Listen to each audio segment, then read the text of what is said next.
Pocket. This is so fun.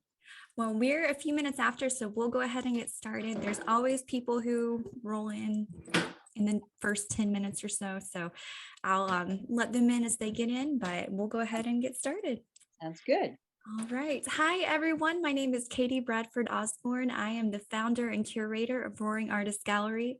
We are a fully virtual art gallery who exhibits and supports women identifying and non-binary artists. And we are here today for an artist talk with Elizabeth McMahon, and it is for her current solo exhibition, Circle Round Lost and Found, which is fantastic. And I have to say, as the person who gets to design these virtual shows, was so much fun. And so I'm really excited to hear what she has to say today. Elizabeth, I'm going to read your bio and your artist statement real quick, and then I'm going to hand it right over to you. All righty. All right. Elizabeth Wickenden McMahon is the artist whose love of color and happenstance has inspired her work from painting to songwriting, puppetry to collage. Living on an old farm in upstate New York, the seasons and surprises out the back door provide an ever-changing collaborator for Elizabeth's work. Using a collage process, she builds her large assemblances and small compositions of paper, paint, yarn, and tape. Elizabeth studied fashion at Parsons School of Design and received a BFA in painting at Syracuse University in 1973. While raising a family, she shifted her focus to puppetry and songwriting, winning a Parent Choice Award for her recording Waltzing with Fireflies in 1994. Traveling the hills and dales as Mrs. McPuppet, Elizabeth performed for school children with her whimsical collection of puppets and songs.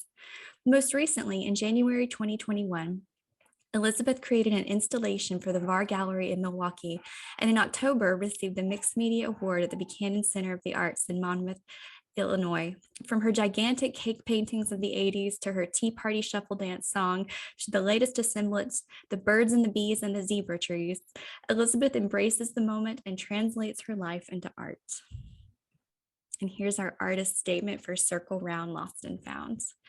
Circle Round Lost and Found reflects on the nature of lived experience, which so often zigzags away from linear models of chronological progression to traverse switchbacks, detours, up, downs, and loop-de-loops.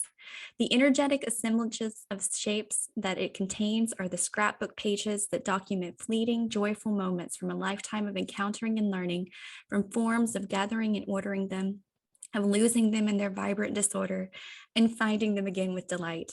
Evoking folk songs and nursery rhymes, Circle Round is a snippet of a conversation overheard, the shape maker inviting the shapely cast of characters to play.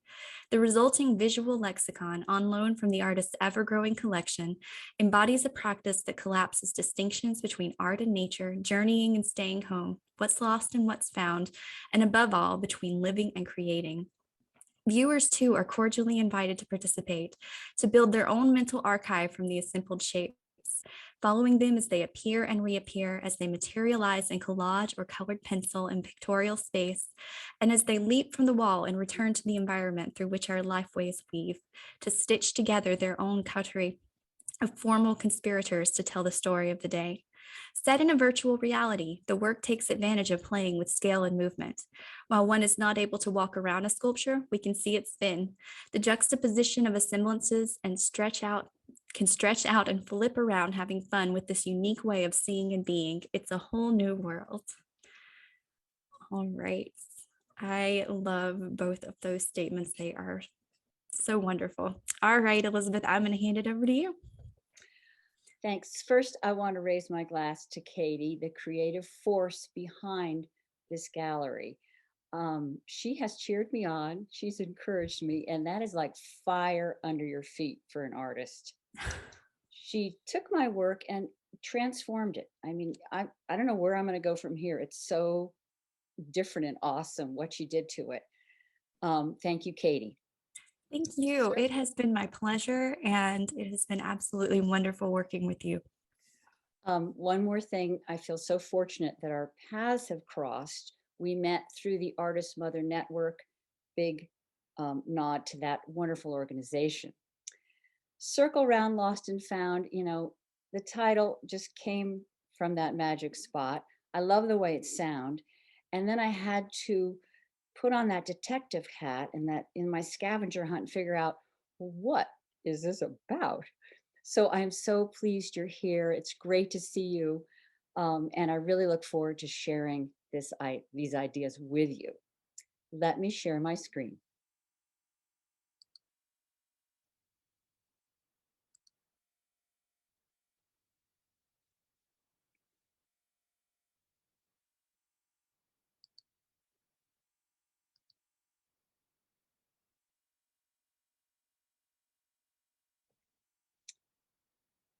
Katie, can you see it?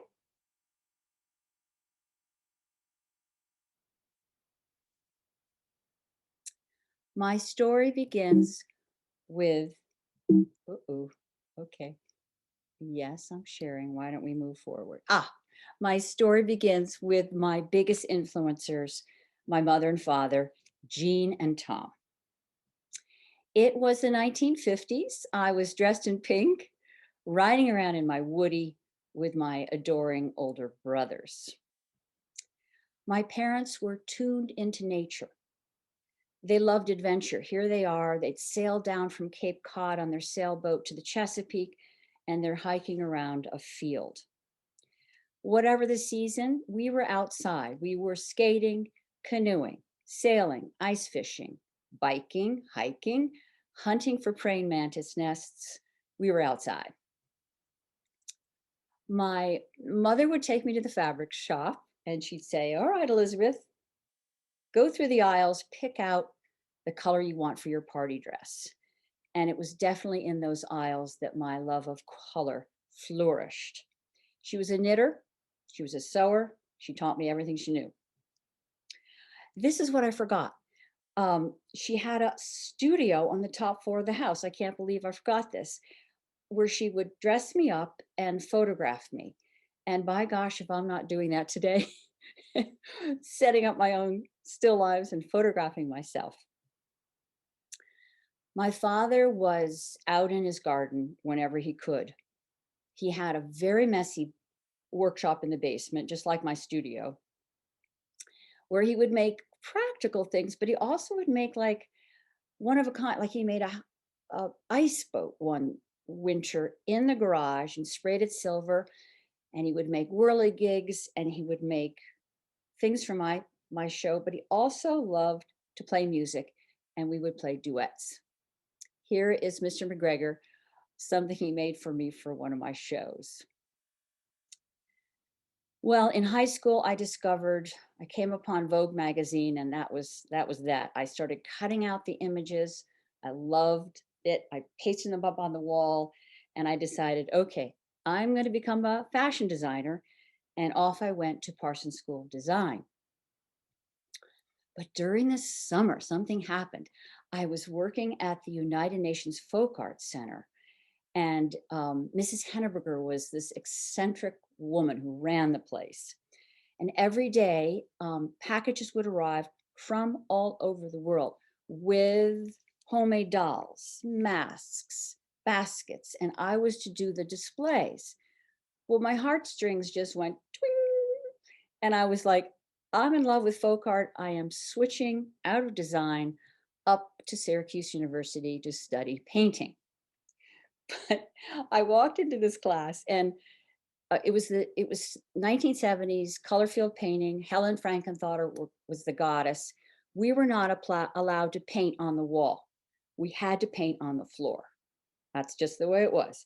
We'd walk around, we'd pour paint, and we made these big paintings. And during the critique, this is what I remember. That's a good one. I like that. No language, no information. It was just sort of, Anyway, I graduated and floated down to Ithaca to teach, where I met Kevin McMahon. I'm gonna cry. This is so silly. My husband to be and my fun person that I live with, and the ballast of the boat. So I was near Cornell University, and I thought I will take a class up there, and that might help what I'm doing. So Mr. Savini was an amazing teacher. He would set the classroom up. It was dark. He would light the subject and he would march around and mix on your palette. No black was allowed. And he'd be mixing and mixing, and then he'd start to paint on your canvas. And I would say my classmates were just going nuts. It didn't bother me. I love seeing him work. And I walked away from that class loving painting still lifes. And they got pretty big. And this one's interesting because I see the beginning of collage. This circular hors d'oeuvre platter was really just a small cutout from a magazine that I embedded in the painting. And there were other things that weren't real. This was like a pin. So I was sort of, this collage thing was in the background there. Well, I had an opportunity to go back to New York City and to this crazy program. And within 2 weeks, I threw out the still lifes and I had this epiphany. I don't have to look at anything to paint it. I can put it in my own setting. So I started painting cakes. And the school was located in this huge loft overlooking the Hudson, and you had this gigantic space. So things got big. Things got to be 6 foot tall. And I brought my fashion back into the picture. This is actually a bodice. This is the top of the bodice, and this is the dress. And at this moment, the other part of the program was you had a big shot artist come in from New York City every week. And Bryce Martin came in. I had this painting up. It was about 7 feet long and, 5 feet high. And he walked into my studio and he walked over to the window that was looking out on not the Hudson, but the brick building. And he said, why aren't you painting this? And of course, I didn't realize he was a minimalist artist. I didn't know what that was. But I had more chutzpah then. And I just looked at him and I went, because I like these things. That was that. It wasn't the age where you took pictures. So I only have one picture of me in this situation. Lots of fashion imagery. And, these things are resurfacing. They're circle skirting around into my collection of shapes now. I'd begun to work with a little bit of paper, with a little bit of stenciling. Very much what I'm doing now again. And of course, I love working with pencil, and these are small drawings using this stencil, using these shapes as the subject matter of the drawings. Big, they got big, really big. And I think some of these, I think this was 2 pieces I glued it together. But during this time, I did get into a gallery, but I actually did not show these pictures ever. I arrived home and I was 30 and I thought, okay, I better have a family. So I started to have children. And it seemed difficult to keep the paintings going. So I decided to do drawings. And as you can see with this layout, it's very reminiscent of what I'm doing now. Things are in categories. Things are organized like a chart. There's lots of shapes floating around. And then I just would unroll this is like 13 feet long. I'd unroll a big sheet of paper, pin it up. And you could come back to this, after 2 days and still keep the momentum going, which I found difficult with paintings. I decided to take a break and not be an artist for a while and just kind of have fun. And as it turned out, there was a puppeteer and a songwriter that worked in this nursery school. So I started making puppets this is Corey and Ian. And they knew I was an artist, so we were collaborating. And Mrs. McPuppet was born. She would dress up in a party dress, string of pearls, hat, and go off to the schools to do a show. I like to use a variety of puppets. This was a fun invention. And I think it kind of echoes back to all this nature in my childhood where I felt like spontaneity, something quick, something in the moment is what I love. And this, you just flipped a suitcase up, put on a light, and you could perform a story.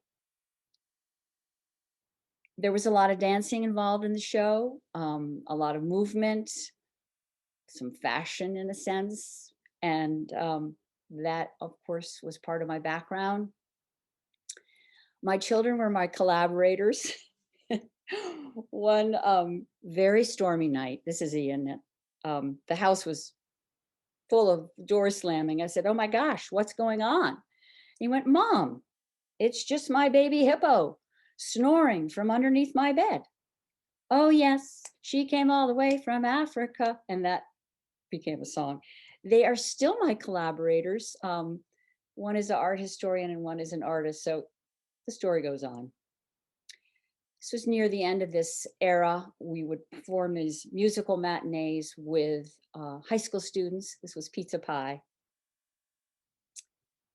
And at the end of that 25-year period, I had 4 recordings under my belt with a Parent Choice Award with Waltzing with Fireflies. And now the CD's obsolete, but they are out there. You know, Alexa, Spotify, you can find the music. Uh-oh. I just got Alexa going. Oh no, hold on. Okay, she stopped. Time for a change. I packed up Mrs. McPuppet. I put her on the shelf, the whole kit and caboodle, and rented a studio downtown and began to find my way back in this other arena. I began with some still lives. These are 30 by 40s, and did a series of obviously simplified abstract forms. And then somehow paper came back into the scene and also colored tape. And, you know, I love paper since childhood because you can cut it, you can shape it, you can bend it, and you get something so quickly. And I love that immediacy. So this piece, I also started to use this colored tape. It had a function, but it was decorative. But I soon realized I could draw with the colored tape. And anything I can do quickly, I love.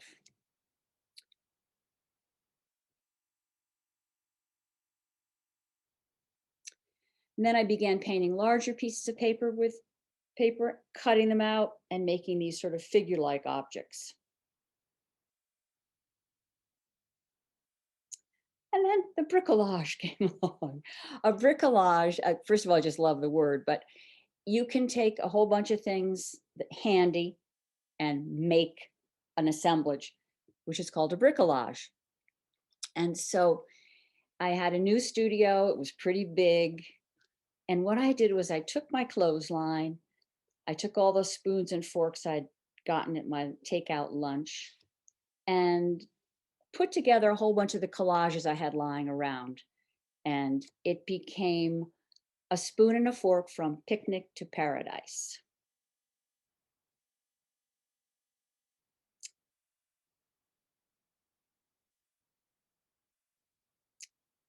And continued working with cutouts, just loved them. But this is interesting. So I started doing this sort of squiggly line thing, which eventually became real yarn. This was another bricolage called All Aboard, where I incorporated words because I love words. And it also had these finished pieces hung in it, which was a new idea.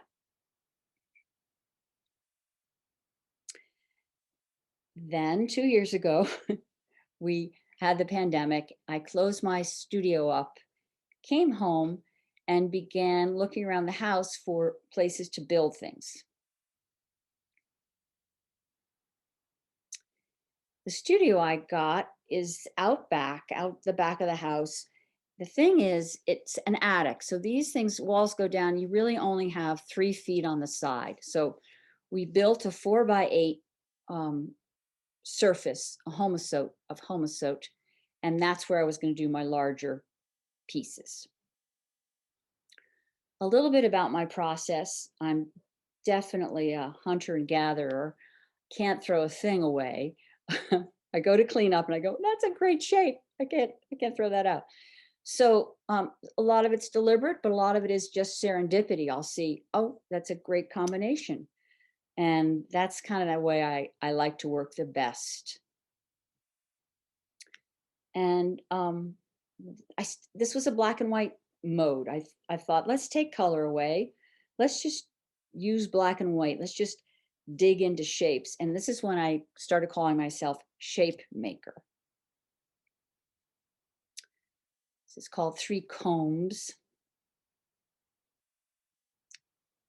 And then from play clothes to tuxedo bows, a patchwork of possibilities.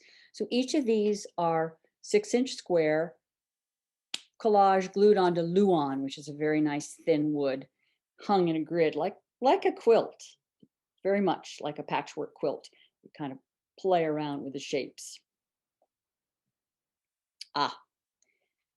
Nature entered the scene for sure. I instead of being in a studio in the city, I could now step outside, and it began to click. Okay, let's start using nature again. And I made a series of videos of leaves on the pond and flowers on the pond, and it was just a beautiful surface to work with. And then snow. Snow is a fabulous material and also a backdrop. So I've been using snow a lot lately for my sculptures.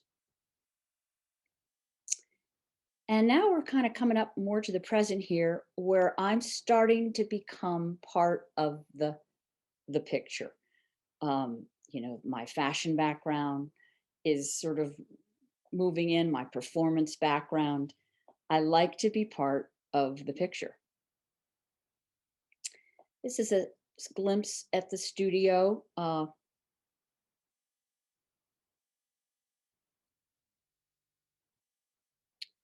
I did work smaller too. These are a series of backpacks where I really began to enjoy using yarn and stitching on the paper. Influences. So throughout my lots of traveling, what I love about the Guatemalan tradition is this carpet, this alfombra, is going to be gone in 3 hours. But this family, every day they're going to build a new one. Sawdust, different kinds of natural objects go into this thing, colored sawdust. Then the parade will come by on top of this thing and it'll be gone, and they'll just sweep it up again. So this idea of you just make something for now. You just pin all these shapes up and then you take them down and you pin a whole nother bunch up. I love that.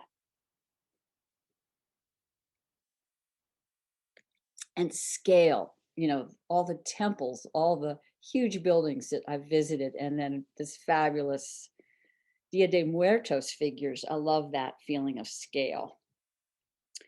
So even though my son had said to me early on, Mom, you were a performer.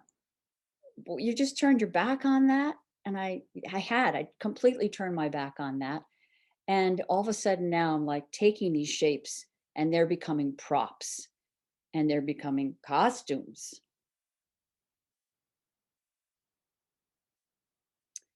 And here we are with using snow as the setting for a lot of my newer videos. And I hope you will visit my Instagram and see some of these, because what you can do now on Instagram is you can put music to it and it just comes to life. Here I am, set up my own stage and I'm interacting with some of the props. This is called Doodah Day. And these shapes are stitched. And again, love putting language in whenever I can. Ah, building. Let's build. So these are not very big. 11, let's see, 15 for 14 by 12. And what I've done is, of course, taken some of my favorite shapes and just overlapped them and created a structure on which I can play with color. Oops. And another format I have been using is windows. So I will paint a background and then put the shapes I love in the windows.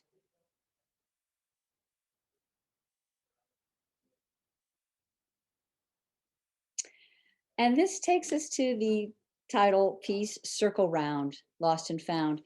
And the real fun thing about this was because Homosode has a texture, it's just pressed cardboard, but I could just put this yarn up here and it would just stay, like almost like a felt board from nursery school. It just stayed. And I stitched the black lines on these pieces, but this was the sort of centerpiece for my show. And if you notice, when you go to the show, Katie has tripled this and flipped it and turned it upside down and done all kinds of awesome things with it. And that is the end of my story. Let me stop sharing. There. And answer questions. Yes. Oh, that was wonderful. That I absolutely love seeing how things, I know that is the theme of the show in a lot of ways, circling around, but oh, that was so wonderful seeing it all from the very beginning. And that was, Thank you. does anyone have any questions for Elizabeth?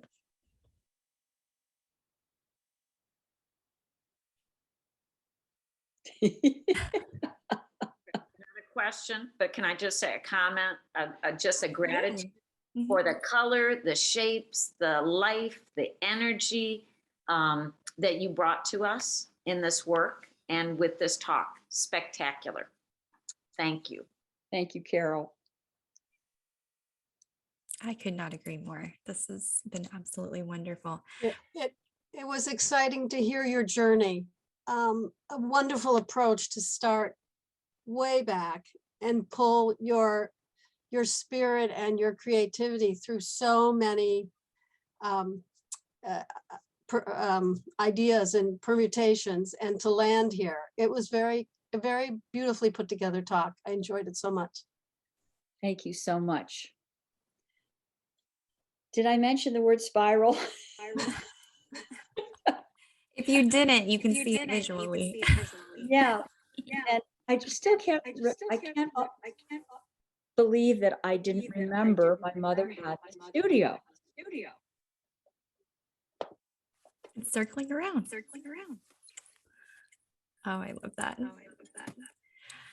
Well, if anyone has not seen the show yet, I hope that you will go and see it afterwards. I think it's going to be up until, hang on, let me make sure I've got the date correct.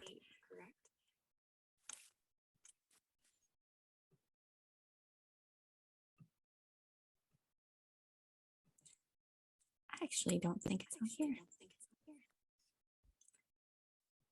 Well, I want to say it is April 15th. Does that sound right?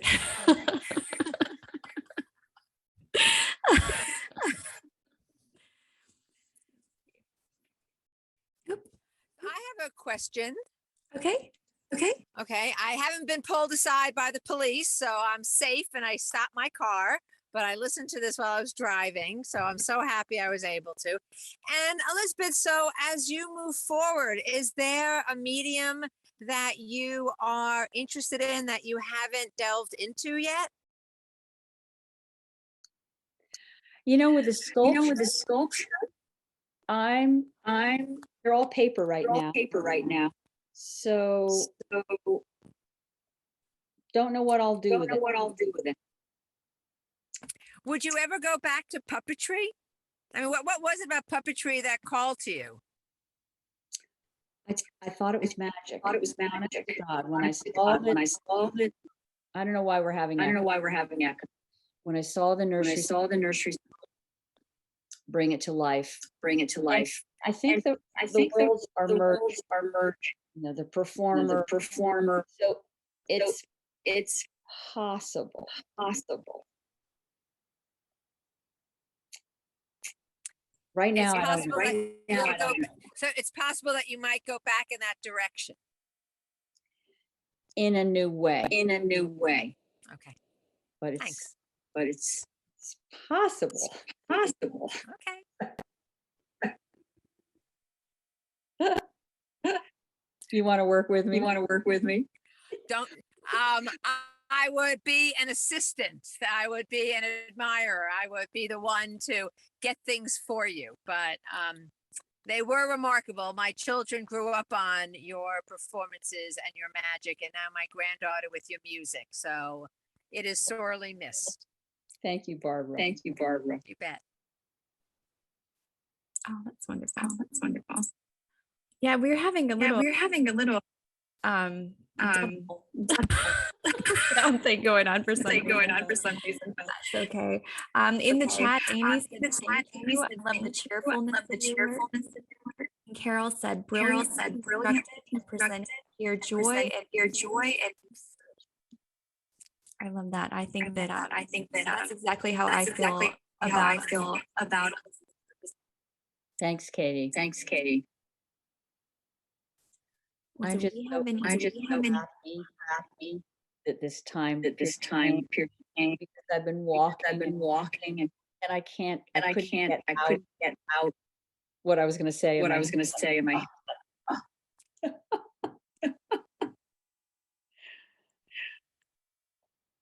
The audio is The circling audio around. is circling around. it sure is. It sure is.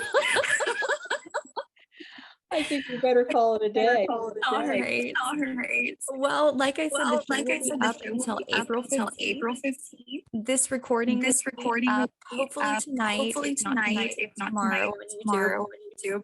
And if anyone has And if- not seen the show, go and see it at roaringartistgallery.com. I could not be more excited about this show. It has been a dream of mine to have an artist in who had that sort of vision that we could create something really special in the virtual setting that we were not able to create maybe in a brick and mortar type gallery. And that's been so exciting working with Elizabeth because she definitely has that kind of vision. All right. Well, does anyone have any other comments or questions before we head out? Oh, good. It seems like we've gotten rid of the echo, Katie. I think we did. I don't enjoy that kind of circling around. Thank you all for coming. I so appreciate you being here.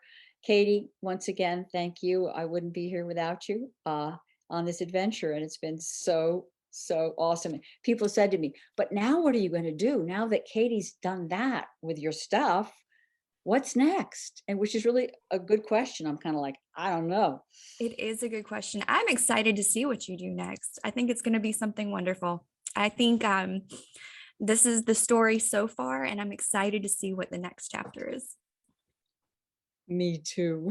I want to chime in with a comment because I just figured out how to unmute my audio. Oh, Elizabeth, great. I'm under MJW. It's Debbie. Debbie, hi. Yes, well, I've been with you since 1 o'clock, but Michael signed in a little bit later because he was having technical difficulties. But I just wanted to say it's wonderful. I have seen your virtual exhibition and love that. And it was great to hear you speak and see some of the pictures from the old days. Debbie, thank you so much. I'm so glad you were here. It's been fun. It's been fun. And for you, Katie, my brother lives in Ithaca, and he knew Elizabeth as Mrs. McPuppet before I became her sister-in-law a few years ago. So, How Just wonderful. an aside about that. I mean, you know, I'll go have a mole removed and I'm looking up and the woman goes, were you performing at, elementary school 20 years ago? I'm like, yes. Another kind of circling around. Yeah, like, please be careful. That's so wonderful.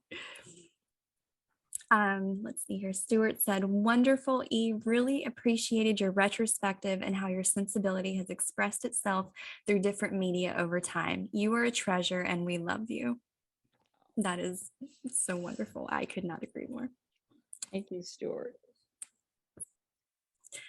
Well, if no one has any more comments or questions, we'll go ahead and wrap up for today. But Elizabeth, thank you so much for sharing yourself, your art, your story. I knew this was going to be a wonderful artist talk. I've been looking forward to it since the very beginning, and it certainly has been.